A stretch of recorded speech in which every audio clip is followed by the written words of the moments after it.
यीशु द्वारा राज कर्मचारी के पुत्र की चंगाई।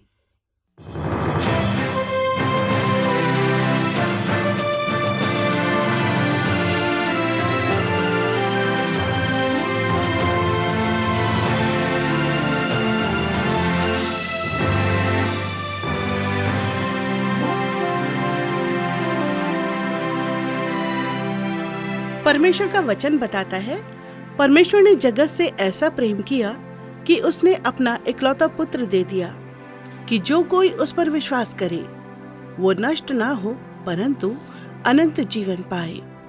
आज के कार्यक्रम में आप सभी श्रोताओं का स्वागत है। प्रिय श्रोताओं, प्रभु यीशु का प्रभाव और उसकी प्रसिद्धि निरंतर बढ़ती जा रही थी। विभिन्न कारणों से लोग उसके पीछे हो लेते थे। जो चिन्ह और अद्भुत कार्य वो किया करता था, उन्हें देखकर लोग चकित होते थे। लोगों की भीड़ में से कुछ ऐसे लोग भी थे जो महसूस करने लगे थे कि यीशु ही वो राजा है जो इज़राइल के सब संकटों और गुलामी से छुड़ाकर उसे फिर से एक नया राष्ट्र बना देगा। जैसा कि प्राचीन काल में वो एक मजबूत राज्य था।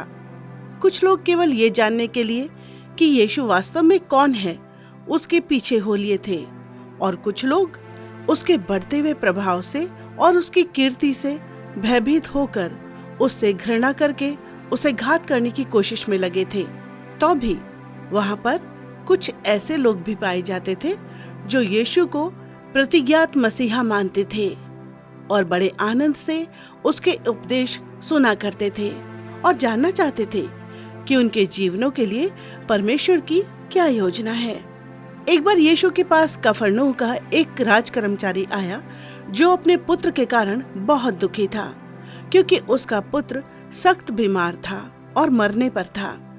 आइए आज के नाटक में सुनते हैं कि किस प्रकार से यीशु ने इस राज कर्मचारी के पुत्र को दूर ही से अपने वचन के द्वारा चंगाई दी, और इस राज कर्मचारी ने अपने परिवार सहित यीशु पर विश्वास किया।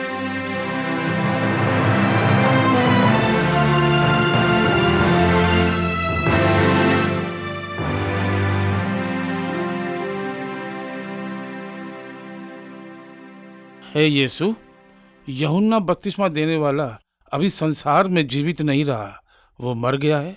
मुझे तो उसकी मृत्यु पर विश्वास ही नहीं होता। नतनेल, जब से हेरोदेस ने उसे पकड़वाकर बंदीगृह में डाला था, तभी से मुझे लगता था कि वो उसे एक दिन जरूर मरवा डालेगा। हेरोदेस एक बड़ा ही ताकतवर राजा है। वह किसी को अपने विरुद्ध बातें नहीं करने देता। उसके द्वारा बहुत लोग व्यर्थ में मारे जा चुके हैं। यूहन्ना तो केवल वही कार्य किया करता था जिनकी आज्ञा परमेश्वर ने उसे दी थी। हाँ, वो केवल परमेश्वर की आज्ञा का पालन करता था, और वो चाहता था कि हेरोदेस अपनी दुष्टता से पश्चाताप करे। राजा कई बार रात में बंदीगृह में यूहन्ना से बात करने गया था। वे आपस में एक दूसरे के निकट आते जा रहे थे।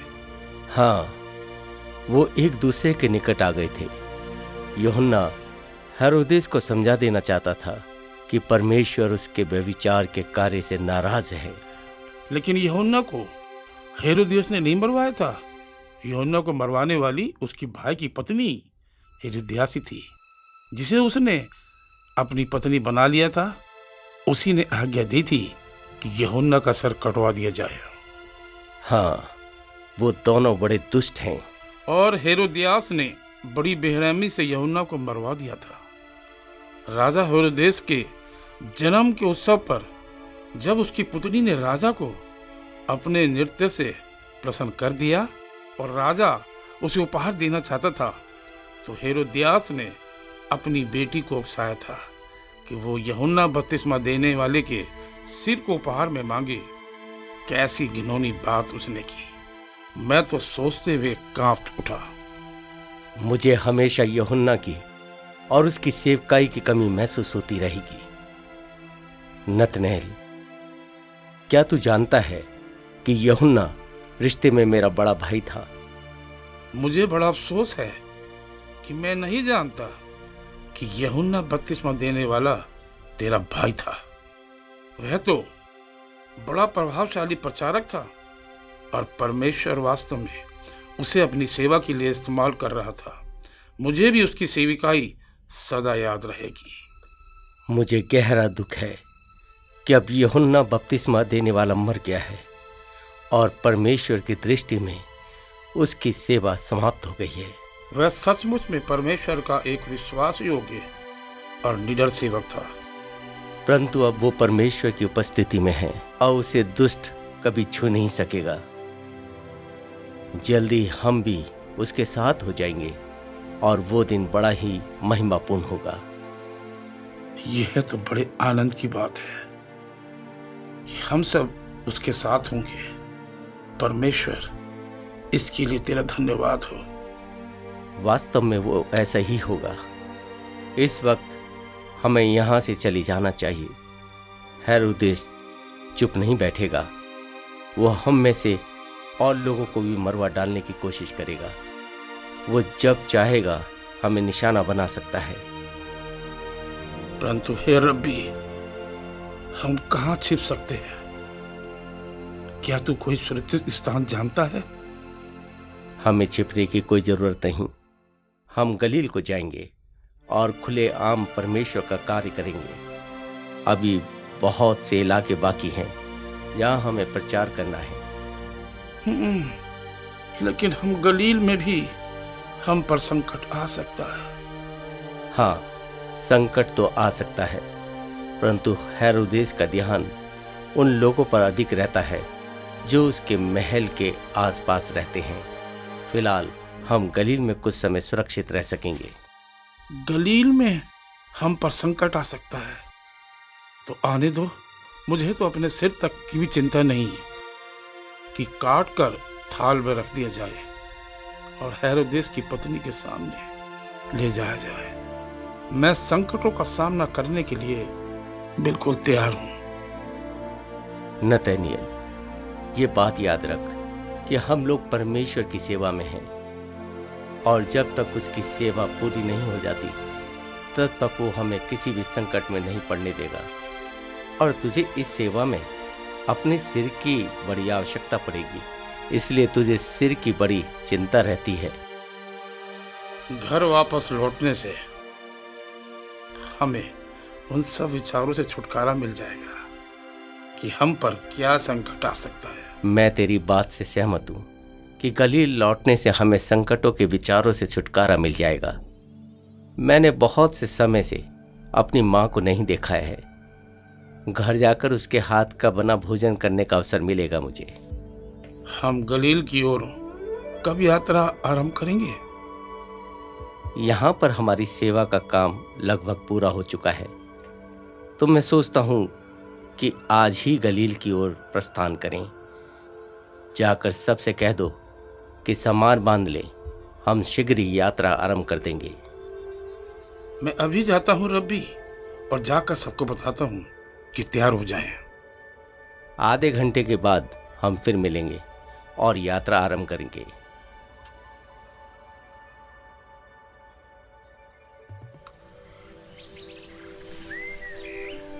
हे गुरु, गलील में हमारे आने की खबर तेजी से सब जगह फैल गई है। बड़ी भीड़ आनंद पूर्वक तेरे स्वागत के लिए आ पहुंची है। हाँ, ये तो बड़ी भारी भीड़ है। बहुत से लोगों ने बताया है कि जो कार्य तूने यरूशलेम के पर्व के लिए किए थे, उन्हें देखकर वे चकित हुए हैं। मैं सोचता हूँ कि वे और अधिक आश्चर्यक्रम और चिन्ह देखना चाहते हैं। काश कि वे भी उद्धार पाने की कोशिश में रहते। इस बात से सहमति रखते हैं कि मंदिर को बहुत पहले शुद्ध किया जाना चाहिए था। वे बड़े प्रभावित हुए कि तूने मंदिर को बड़े साहस के साथ शुद्ध किया और किसी ने भी तेरा विरोध नहीं किया। हाँ, लेकिन मंदिर शुद्ध किए जाने से बढ़कर लोगों के मन शुद्ध हो जाने की जरूरत है। हे गुरु, देख, यहाँ पर अपार जन समूह है। क्या तू यहाँ उपदेश नहीं देगा? नतनेल, तू ठीक कहता है। मुझे यहाँ प्रचार करना चाहिए। ध्यान से सुनो कि परमेश्वर तुमसे क्या कहना चाहता है। अपने बुरे कार्यों से मन फिराओ परमेश्वर का चुना हुआ संदेश वाहक मसीह तुम्हारे बीच में पहुंचा है और तुम्हारे बीच में खड़ा है, उसे ग्रहण करो। परमेश्वर के राज्य में मनुष्य का नहीं परंतु स्वयं परमेश्वर का शासन चलता है। यदि तुम अपने परमेश्वर यहोवा को ढूंढोगे तो वो तुमको मिल जाएगा। शर्त यह है कि तुम अपने पूरे मन से और अपने सारे प्राण से उसे ढूंढो। मैंने उसे ढूंढा और वो मुझे मिला। तुम भी पा सकते हो। यदि कोई अपने पापों से सच्चा पश्चाताप करके अपना जीवन परमेश्वर को सौंपता है तो वो यहाँ आकर खड़ा हो जाए। हम में से एक जन उसको बपतिस्मा देगा।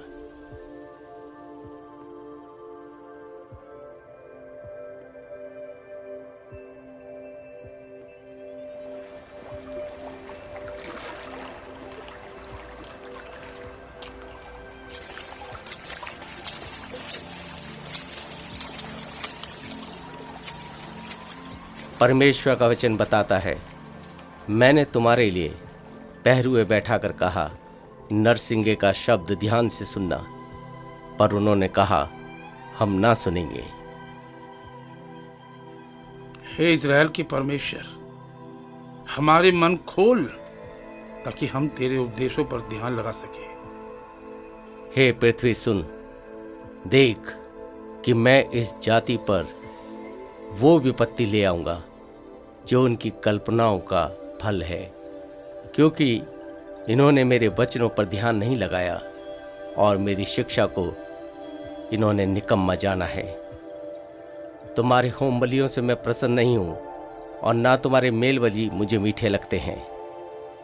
हे सर्वशक्तिमान परमेश्वर, हमारी सहायता कर कि हम तेरे वचनों और तेरी शिक्षा पर ध्यान लगा सकें। परमेश्वर युगों से धैर्यवान रहा है, अब वो धैर्य नहीं रखेगा। वो चाहता है कि लोग पश्चाताप करें। यदि वो पश्चाताप नहीं करेंगे तो निश्चय ही उन पर भारी विपत्ति आ पड़ेगी। देश के सब रहने वाले कांप उठें, क्योंकि यहोवा का दिन आता है, वरन वो निकट ही है। हे यीशु, इस उपदेश के लिए तेरा धन्यवाद। आइए हम प्रार्थना करें। यहोवा परमेश्वर सूर्य और ढाल है। यहोवा अनुग्रह करेगा और महिमा देगा, और जो लोग खरी चाल चलते हैं उनसे वह कोई अच्छी वस्तु रख न छोड़ेगा।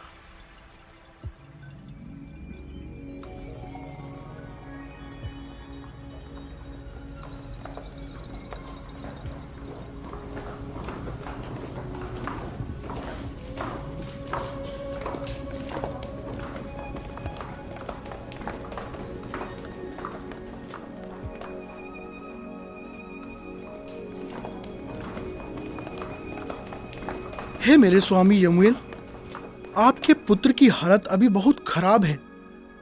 उसका बुखार अभी तक नहीं उतरा है।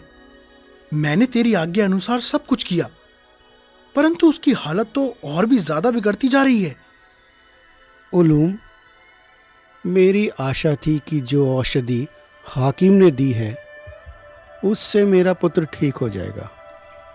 मैं जानता हूं स्वामी, मैंने बहुत कोशिश की और उसके लिए दुआएं भी की, परंतु कोई फर्क नहीं पड़ा। हाकिम ने कहा है यदि बुखार चढ़ा रहे तो मेरा पुत्र मर सकता है। मैं ये बर्दाश्त नहीं कर सकता।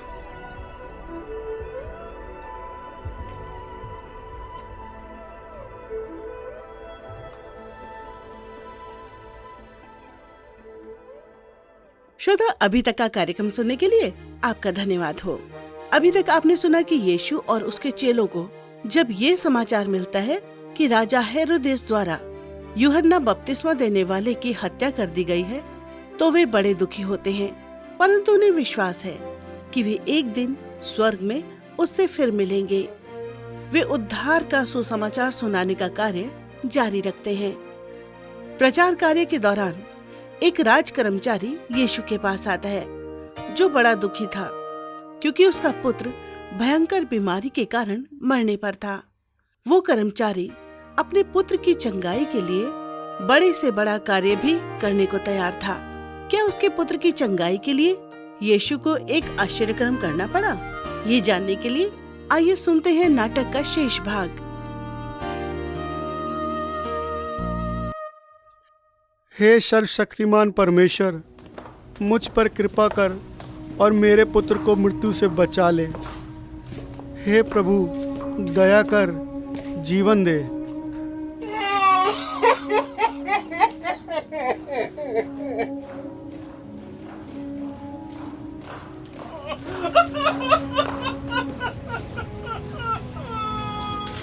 हे परमेश्वर, तू तो चंगाई देने वाला परमेश्वर है।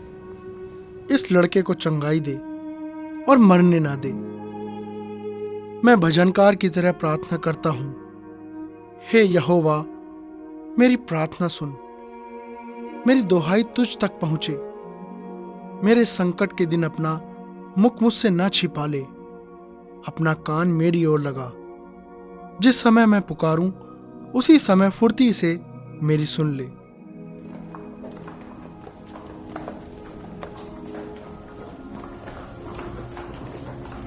उल्लूम, उल्लूम, यीशु वापस गलील में आ गया है। क्या वही यीशु फिर गलील में आ गया है, जिसने यरूशलेम के फसह पर्व के दौरान मंदिर को शुद्ध किया था और आश्चर्य कर्म भी किए थे? हाँ, वही यीशु गलील में आ गया है। क्या वो कफरनहूम में भी आएगा? पता नहीं कि वे यहाँ पर आए या नहीं। हमारे पास बिल्कुल भी समय नहीं है कि उसका इंतजार करें। मैं आज ही जाकर उसे ढूंढता हूँ कि वे कहाँ पर है। मैं जानता हूँ कि केवल वही मेरे पुत्र को अच्छा कर सकता है। क्या वो नासरत के बड़ई का पुत्र नहीं? हाँ, वह तो बड़ई का पुत्र है। पर तू ये सवाल क्यों कर रहा है? स्वामी, मैं इसलिए सवाल कर रहा हूँ क्योंकि तू बड़ई के पुत्र के पास अपने पुत्र की चंगाई का निवेदन करने जा रहा है, जबकि अच्छे से अच्छा हकीम भी उसे स्वस्थ नहीं कर सका। उसके पास नहीं जाऊं तो फिर कहां जाऊं? और कोई विकल्प भी तो नहीं। लोग बताते हैं कि उसने बहुत से असंभव कार्य कर दिखाए। मैं सच्चे हृदय से उस पर विश्वास करता हूं कि केवल वही मेरे पुत्र को चंगा कर सकता है। स्वामी, आप ठीक ही कहते हैं। आपके पास और कोई चारा भी तो नहीं है।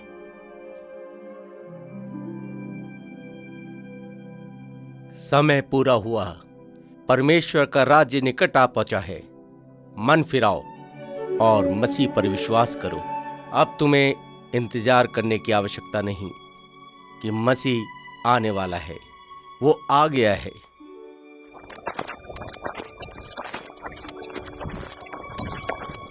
यीशु तो वहां है। उसके पास चलता हूं। हे यीशु, मैंने सुना है कि तूने बहुत से अद्भुत काम किए हैं। मुझ पर कृपा कर और मेरे साथ कफरनहूम चल। मेरा पुत्र सख्त बीमार है और मरने पर है। बहुत इलाज कराने पर भी वह स्वस्थ नहीं हुआ। इससे पहले कि वो मर जाए, मेहरबानी करके चल और उसे चंगा कर। केवल तू ही उसे चंगा कर सकता है। तुम लोग जब तक आश्चर्यकर्म नहीं देख लोगे, मुझ पर विश्वास नहीं करोगे। तुम केवल आश्चर्यकर्म देखना चाहते हो, उद्धार पाना नहीं चाहते। हे यीशु, ऐसी बात नहीं है। मैं चिन्ह और अद्भुत काम देखना नहीं चाहता, परंतु मैं तुझ पर विश्वास करता हूं कि तू सब कुछ कर सकता है। तू मेरे पुत्र को चंगा कर सकता है। मुझ पर कृपा कर और मेरे साथ चल। मेरे पुत्र को चंगाई दे। कहीं ऐसा ना हो कि वे मर जाए। तू अपने घर चला जा। तेरा पुत्र नहीं मरेगा, वो इसी क्षण चंगा हो गया है। हे यीशु, तेरी स्तुति हो, तेरी महिमा हो। मैं तेरे वचनों पर विश्वास करता हूं। मैं संपूर्ण घराने सहित आनंद मनाऊंगा और तेरा धन्यवाद करूंगा। तेरी स्तुति हो, तेरी महिमा हो। मैं जानता हूं मेरा पुत्र अब जीवित है और स्वस्थ है। हे यीशु, तेरा धन्यवाद।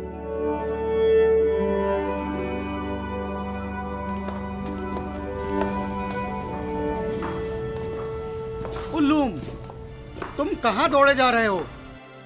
मैं स्वयं शीघ्रता से घर आ रहा था।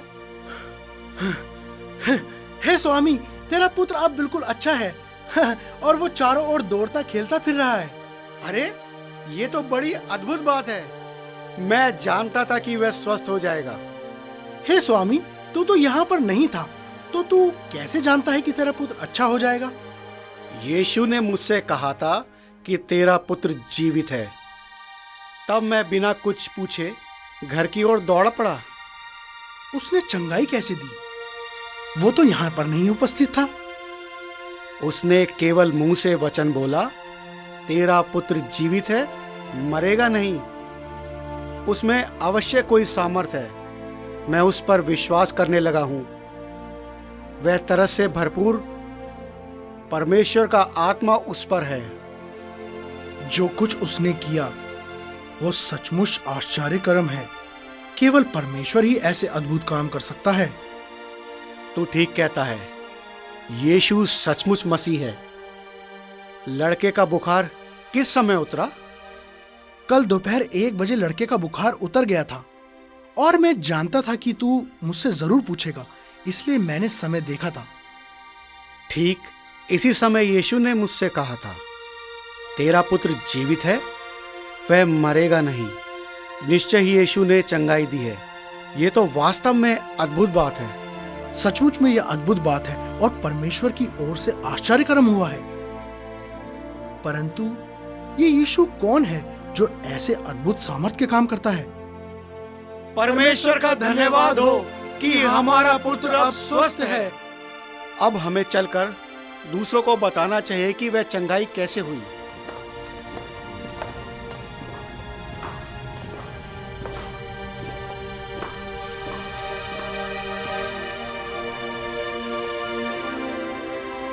यीशु के वचन बड़े ही सामर्थी है।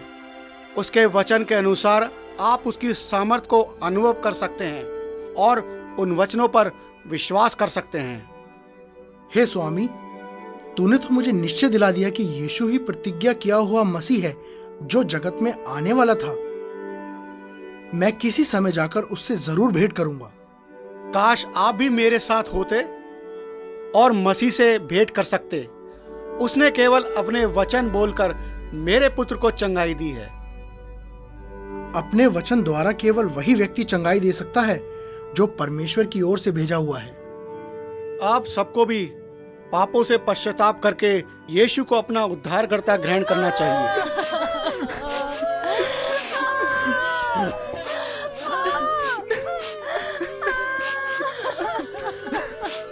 हे परमेश्वर, इन सब लोगों ने सच्चे हृदय से पश्चाताप किया है और तुझ पर विश्वास करते हैं। हे मेरे स्वामी, तू तो एक राज कर्मचारी है और अब यीशु पर विश्वास करने लगा है। जरूर है कि लोग तेरा मजाक उड़ाएंगे, तेरा अपमान करेंगे, परंतु हम तेरे लिए प्रार्थना करेंगे कि तू अपने विश्वास में मजबूत रहे और तेरा जीवन प्रभावशाली रहे। मैं जानता हूं कि परमेश्वर मेरे साथ है। वही मेरा उद्धार और मेरा बल है। मैं उसे कभी ना छोड़ूंगा, बल्कि जो अद्भुत काम उसने मेरे लिए किए हैं उसके कारण मैं सर्वदा उसको धन्य कहता रहूंगा।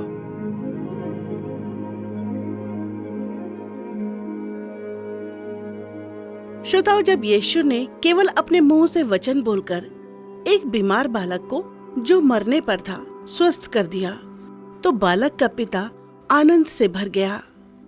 जब हम परमेश्वर का वचन पढ़ते और परमेश्वर की प्रतिज्ञाओं पर दृढ़ विश्वास रखते हैं, तो परमेश्वर अपनी प्रतिज्ञाओं को हमारे लिए पूरा करता है। प्रिय श्रोताओं, अब समय है कि हम परमेश्वर को अपना जीवन समर्पित करें। परमेश्वर महान और सर्वशक्तिमान है। उसी ने सूर्य, चंद्रमा और तारागणों को बनाया है। संपूर्ण ब्रह्मांड उसी की रचना है। वो सब कुछ जानता है, यहाँ तक कि हमारे मन के गुप्त विचारों को भी जानता है। वो सब जगह उपस्थित है। हम उससे भागकर छिप नहीं सकते। वो अनुग्रहकारी और दयालु परमेश्वर भी है और हमसे प्रेम रखता है। वो विभिन्न प्रकार से अपना प्रेम, दया और अनुग्रह हम पर प्रकट करता रहता है। हमें ऐसे महान और संपूर्ण संसार के स्वामी परमेश्वर को कैसा प्रत्युत्तर देना चाहिए, जो हमसे प्रेम रखता और प्रतिदिन अपनी करुणा हम पर बनाए रखता है। यीशु ने कहा, प्रभु हमारा परमेश्वर एक ही प्रभु है और तू प्रभु और परमेश्वर से अपने सारे हृदय, अपने सारे प्राण और अपनी सारी बुद्धि तथा अपनी सारी शक्ति से प्रेम करना। अब मैं एक छोटी सी प्रार्थना करने जा रही हूँ। प्रार्थना को ध्यानपूर्वक सुनिए और उसे अपनी व्यक्तिगत प्रार्थना बनाइए। हे परमेश्वर, मैं तेरी स्तुति करती हूँ कि तू अति महान और सर्वशक्तिमान परमेश्वर है। मैं तेरा धन्यवाद करती हूँ कि तू दयालु और प्रेम करने वाला परमेश्वर भी है। मैं तुझसे प्रेम करती हूँ। आमीन। प्रिय श्रोताओ, प्रार्थना करने के लिए आपको हार्दिक धन्यवाद। अगले कार्यक्रम में हम परमेश्वर और उसके प्रेम के बारे में और अधिक जान सकेंगे।